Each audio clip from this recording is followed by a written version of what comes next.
If you had met me over a decade ago when I first started practicing, I don't know that I believed how much diet actually played a role in how we feel, especially with the autoimmune conditions. However, after all these years of experience, including what my patients have taught me, you realize that food really can make a difference. And the studies are finally out that show this. And when you have rheumatoid arthritis, you could be doing everything right, taking your medications, de-stressing yourself, exercising, and you can still have a flare. But what if food could help your symptoms? And you know that diet plays a role, but it's hard to figure out where to start. So in this video, I'm going to walk through exactly what to buy, common mistakes that people make that we're going to try to avoid, and make an anti-inflammatory grocery list that actually works for you. I'm Dr. Banasali with Plant Forward MD. I'm a rheumatologist and culinary medicine specialist. But first, let me say this, medications are very important in managing autoimmune conditions, including rheumatoid arthritis. But yes, diet can help because not only do you have to treat joint pain, but also fatigue and overall inflammation. So yes, diet can play a role, but it's not so easy to figure out how to start. There's a lot of different diets out there that have been studied with rheumatoid arthritis, whether it's autoimmune protocol diets or the Mediterranean diets or even plant-based diets. They are all a little bit different and we don't know what works for the individual until you try it. But there are some very basic fundamentals with anti-inflammatory foods. Let's get our grocery cart and go shopping. First food in the fruit aisle is blueberries. So blueberries are actually in the literature. There have been studies done on this that show that people with rheumatoid arthritis improved after eating blueberries because of the polyphenols, the antioxidants in them that they say reduced inflammation. Subjectively, people felt better. Now, all the berries are great, and the more colors you have, the better, because there is something about eating the rainbow. You want all the different colors, whether it's blackberries, raspberries, blueberries, or other berries. It's great to get them when they're fresh in season, but don't worry, if you have to buy them frozen, equally good. Of course, we need large, rigorous trials to see if this really helps long-term. However, the thought process behind them is that they reduce oxidative stress and inflammation. And regardless or not if they help rheumatoid arthritis, we want them to help our overall health, which they have done in other studies. The next thing you want to toss in your grocery cart is leafy greens. Whether it's spinach, kale, Swiss chard, there's a whole host of them. You just want to have them for their fiber and nutrient-dense benefit. You can buy those prepackaged salad bags. There's nothing wrong with those. I would say though, I don't know if you've noticed, but they have really shrunk compared to how they were before. And so now it's like these tiny little packages. So what I tend to do with the kids is we do buy the salad bags, right, to make life easy sometimes. But we also add in other fresh greens to it to kind of get more out of that bag. And sometimes they can last for 2 different meals. And so it can take you a little bit further. And if you buy pre-washed greens, add a paper towel inside the bag. It helps absorb the moisture and keeps them fresh longer. But also one more thing, if you're new to this and changing your diet, for the next 2 weeks, only buy about 2 days worth of food at a time because you don't want to waste it. There is a lot of food waste that goes on, even including in my house if I'm not careful, and a lot of things go bad early. So just try it for just 2 days at a time. I know it's difficult, but eventually when you get the hang of it, you can always buy for longer periods. Okay, so you've got your berries and you've got your leafy greens. Next on your list is avocados because you need healthy fats.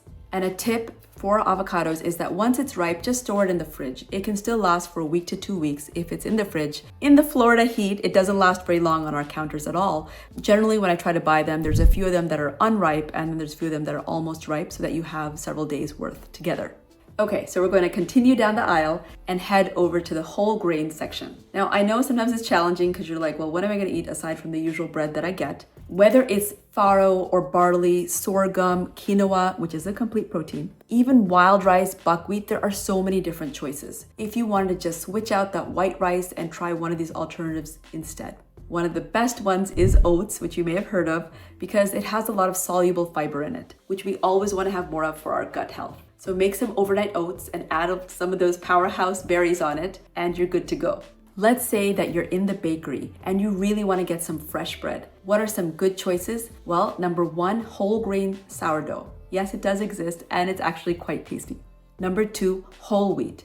But when you see whole wheat or multigrain, you have to be careful and actually read the label because it could be that it's all enriched grain with a little bit of more wheat sprinkled in and they're calling it whole grain. So don't be fooled by this. A seeded whole grain loaf is always good. So you want to have all the seeds all over it, the chia, the flax seeds. Ezekiel bread is good. Any of those sprouted grains are great. And in fact, sprouted grain bread is one of the healthiest options. Now let's talk about healthy fats, which are crucial for joint health.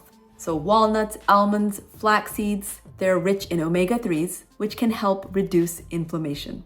Chia seeds are another great option, and the easiest thing to do is actually make a chia pudding, and you can add some plant milk to chia seeds and leave it overnight. Next morning you'll see it's kind of more of a pudding texture. You can add cocoa to it, you can add so many different things, but find a way that you like to eat it. Quick point about flax seeds. Actually, it's best to buy the flax seeds whole, and then when you need to use it, you can grind it into a flour because now they're fresh and they're releasing at that time. Be careful that they haven't gone rancid, and if you smell it once, you'll see like, yes, you cannot be eating those, they've gone bad.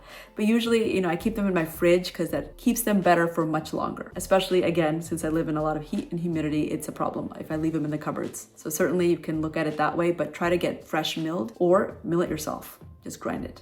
Common question that I get is which oil to use. Now, we've all heard about the wonderful effects of olive oil, especially extra virgin olive oil with all the polyphenols. It is hard to figure out if it's actually a good olive oil. How many polyphenols and antioxidants does it have in it? That's not always easily available data. So it's okay if you're not using it. You can use other oils. The main thing is to use less oil because that's a lot of calories, calorically very dense. It's just a lot. In 1 tablespoon of oil, how many calories you get is maybe something you could use elsewhere. So if you're going to have olive oil, that's fine, but it might be better to eat some olives, right? Less calories.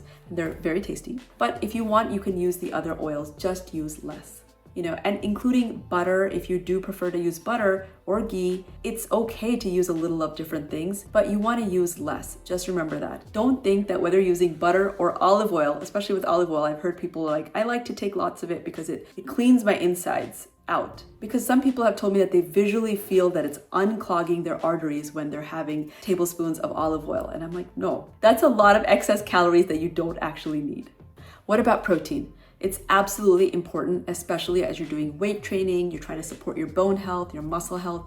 Protein is important, but there's not much data that shows that red meat or processed meat is important. So those you want to push to the side. You can have fish according to the Mediterranean diet, different fatty fish a couple times a week is reasonable, or you could introduce lentils, beans, tofu, other sources of protein into your diet, which also actually have a fair amount of protein in them.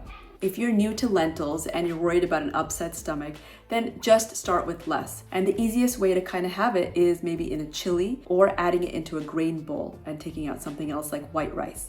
Right? Try a little bit of that. You could try something like tempeh, which is more of a fermented product. And I want to say a caveat about this, and I've mentioned it before in my videos, is that fermented foods are wonderful. We want them for gut health, but when you have very active rheumatoid arthritis, very active inflammation, sometimes with all the gut dysbiosis that's going on, right? Your gut is not doing too well. It may be hard to tolerate fermented foods. So you could try them, but you want to try them little bits at a time. Like I said, everybody is different. You may want to talk to your own healthcare team to find out what may work for you, but these are kind of just different general guides that you could use. And if you want to hear more about foods to avoid if you have rheumatoid arthritis, watch this video. What if you're a pasta or noodle lover? Actually, you could have cabbage. If you thinly slice that cabbage and fry it in a little bit of olive oil, salt, garlic, it actually is a very tasty snack that you could have. Or if you're gonna have it with noodles, kind of blend it into the noodles. You're not getting only all-purpose flour, white noodles, but you're also mixing in some fiber with the cabbage, right? One of my favorites is cauliflower steak, and you want to cut it really thick. You can roast it, and the sauce that you use is really going to determine whether or not it's going to be tasty. So that's the part you want to focus on. So whenever I'm in the grocery store, certainly cauliflower is always on that list. So this is your basic grocery list for rheumatoid arthritis. Certainly there are other foods that you could add or subtract if they didn't work well with you, but this is kind of the gist of where we're going to start. And as you go forward, you will learn what your body likes and what it doesn't. But one thing I think is very important for rheumatoid arthritis is to really know your joints, to really know your body and how you feel after certain foods. Because everybody's different. Not everybody can tolerate those nightshade vegetables, and there are others that can. And if you can, you don't want to give them up because they are a nutrient-rich food.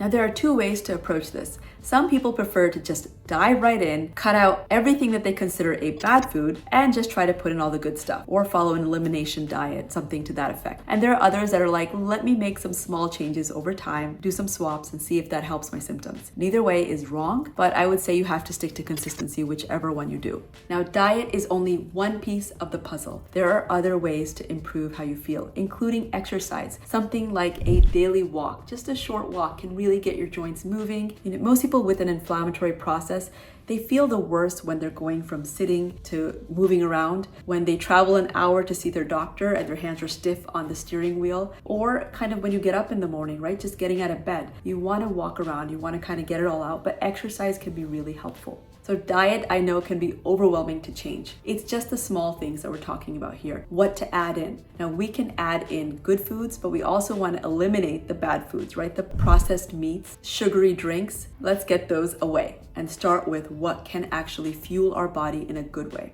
What's one food that you always have in your pantry?